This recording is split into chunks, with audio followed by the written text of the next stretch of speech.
നമസ്കാരം. Health insurance റിന്യൂവലിൻ്റെ സമയത്ത് premium കൂടിയിട്ടുണ്ടെങ്കിൽ നിങ്ങൾ എപ്പോഴും ചിന്തിക്കുന്ന ഒരു കാര്യമാണ് ഹെൽത്ത് ഇൻഷുറൻസ് പോർട്ടബിലിറ്റിനെ കുറിച്ച്. ഹെൽത്ത് ഇൻഷുറൻസ് പോർട്ട് ചെയ്യാം, പക്ഷേ ആ സമയത്ത് നിങ്ങൾ നോക്കേണ്ട രണ്ട് കാര്യങ്ങളുണ്ട്. അതിലൊന്നാണ് ഡിസീസസ്.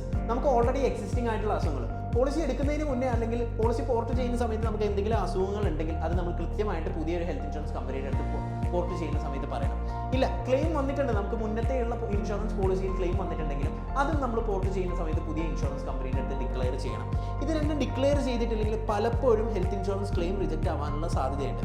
ഇനി രണ്ടാമത്തെ കാര്യം വെയിറ്റിംഗ് പീരീഡ്. നമ്മൾ എപ്പോഴും പറയും പോർട്ട് ചെയ്യുമ്പോൾ വെയിറ്റിംഗ് പീരീഡ് ഇല്ല എന്നുള്ളത്. പലപ്പോഴും നമ്മൾ പോർട്ട് ചെയ്യുന്നത് ലോവർ സം ഇൻഷുർഡ്, നമുക്ക് എക്സിസ്റ്റിംഗ് സം ഇൻഷുർഡ് ആയിട്ടുള്ള ചിലപ്പോൾ 10 ലക്ഷം ആയിരിക്കാം, അതിൽ നിന്ന് 20 ലക്ഷത്തിലോട്ടായിരിക്കും നമ്മൾ പോർട്ട് ചെയ്യുന്നത്. അപ്പോൾ എക്സ്ട്രാ വരുന്ന 10 ലക്ഷത്തിന് നമുക്ക് എപ്പോഴും പുതിയ വെയിറ്റിംഗ് പീരീഡ്സ് ബാധകമായിരിക്കും. സാധാരണ വെയിറ്റിംഗ് പീരീഡ് ആയിട്ടുള്ള 30 ഡേയ്സും 2 ഇയേഴ്സും 3 ഇയേഴ്സും നമുക്ക് ഈ എക്സ്ട്രാ വരുന്ന 10 ലക്ഷത്തിന് ബാധകമായിരിക്കും. ഇത് രണ്ടും ശ്രദ്ധിച്ചിട്ട് മാത്രമായിരിക്കണം നിങ്ങളൊരു ഹെൽത്ത് ഇൻഷുറൻസ് പോർട്ടബിലിറ്റി ചെയ്യാനായിട്ട്. ഇതുപോലുള്ള കൂടുതൽ ഹെൽത്ത് ഇൻഷുറൻസ് ഇൻഫർമേഷന് ഫിൻസുരക്ഷ ഫോളോ ചെയ്യാവുന്നതാണ്. നിങ്ങളുടെ ഏതൊരു ഹെൽത്ത് ഇൻഷുറൻസ് ഡൗട്ട്സിനും ഞങ്ങളെ കോൺടാക്ട് ചെയ്യാവുന്നതാണ്. Thank you.